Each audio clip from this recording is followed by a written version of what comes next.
You got to admit that something is really, really wrong here, right? People pointing the fingers at me all the time, all the time, all the time. I don't really know what's going on. Sometimes I think maybe people have followed my leads, but then I also feel a little bit guilty because I don't actually know if I'm right. You know, I don't know if I'm right about all these things. All I got is feelings, feelings. People, I think the different conspiracies converging. I used to be quite a respectful person, right? I'm lost all respect for myself, lost all respect for the world, and now I'm just like, fucking come on and fucking. I want to. If someone's gonna fucking hurt me, I want it to be someone fucking someone who is worthy of my fucking heart, right? Worthy of fucking attacking my heart, right? I don't want to be set up by fucking all these different people, and then just like fucking. But I think there are different conspiracies converging. It's crazy, but it's fucking crazy, but I think it's true. I think people like Georgia Rowe, Alaric Kime, Philip Askew, Darren Talbot, I think was all right, but he was supposed to be my best friend, one of my best friends, and he just like followed what everyone else was saying. That's why I'm pissed off at everyone, because they just like, everyone who used to know me just seems to have followed what other people were saying. Maybe saying things in my name, saying things with my identity, right? And that's why I think, maybe a lot of those people I just mentioned, the St. Andrews people, had their own conspiracy. But there's also Sean MacDonald, and everyone who was in the radio committee when Sean MacDonald, St. Andrews Radio Committee, when Sean MacDonald was in charge of, was head of the committee. Because I was just fucking around like, Indigo Soldier, declare war on Star, blah, blah, blah, this will be good, you know. And they're like, okay, let's fucking kill him. And I'm like, fucking hell, man. But I think maybe they were going on stuff that a few other people were going on. That a few other people were twisting. Like Eamon Saleh. Like Chris Waller. Like when I was in the psychiatric hospital before, in November, when they said I was crazy, when I was like, people are out to get me, they're like, yeah, you're fucking crazy. You know, everyone who came to visit me in that hospital, I think, is involved in something. Maybe involved in something different. Hattie might be alright. I think Hattie Brewis may be okay, but she may be completely fucked in the head. I think maybe she was just fucking with me.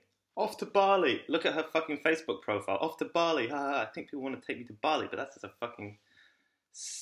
feeling that I've got. A feeling that I've got. Based on stuff like, Hattie really didn't give a fuck about helping me. Now she's got a Facebook profile, Bali, something like that. Maybe she's okay, I don't know. But I'll tell you this, right? Over summer 2014, Chris Waller invited me round to his house. Somewhere near Ashford, I can't remember the address exactly. It's like one of these tiny little villages that like, no. But I gave a copy of a magazine called Hearing Aid, which I wrote an article on Steely Dan in, and I'm like, Eamon used to make fun of me for listening to Steely Dan when I was like 15, 16. He actually made King's kind of, like he was always putting me down, suddenly putting me down till I had no fucking confidence in myself in anything. Till I became someone who was like really super unconfident. But he changed the aid to, put a Nazi SS S on it. And I'm not a Nazi. I'm not a Nazi in any way, right? I think people have changed my image.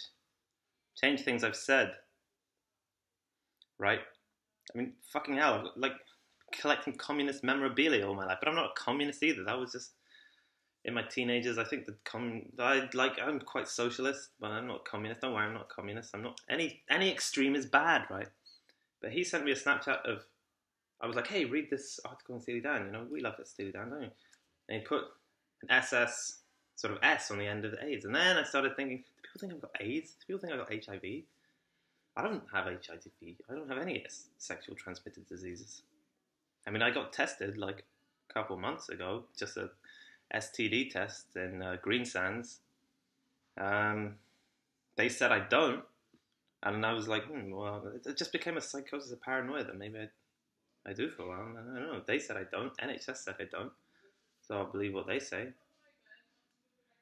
So Eamon Saleh lives in somewhere near Ashford, Little Brabourne, something like that. His parents are doctors. Like, you might as well at least check out these leads before you fucking do some crazy shit.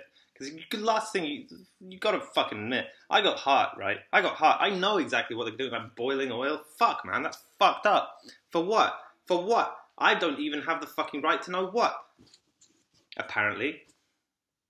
I'm sitting here, you know, I've been collecting my fucking universal credit payment for ages. Look, I even brought this to the psychiatric hospital when they came to fucking section me again, because I'm like, I think this might be a fucking key to getting out of some fucking situation where people are making shit tons of money out of me.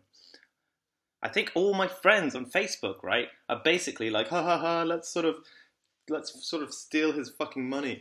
Ha ha ha, let's make money off him and steal his money. Let's put all our fucking effort into making money out of this guy that we used to, you know, didn't really know.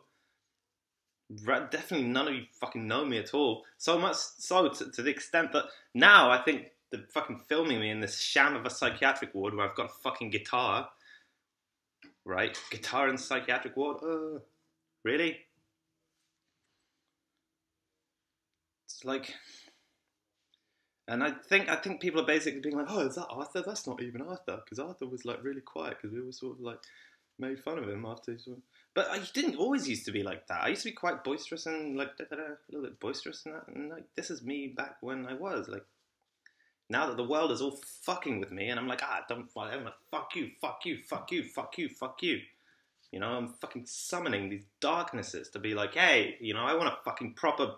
If someone fucking hurts me or disappears me or kills me, I want it to be because of something that I did, something that I said. And now I think I've said enough to piss these people off. And it's like, finally, yeah, okay, I'm master of my own fate. You know, you've been fucking puppeting me. And now I'm like, yeah, well, I'm master of my own fate now. To a certain degree. Not completely, well, obviously not. But you got to admit, something is definitely wrong. I've been trying to say this for ages. Anyway, I was going to sing a song. I'll just finish this video, upload this video. And then do the song.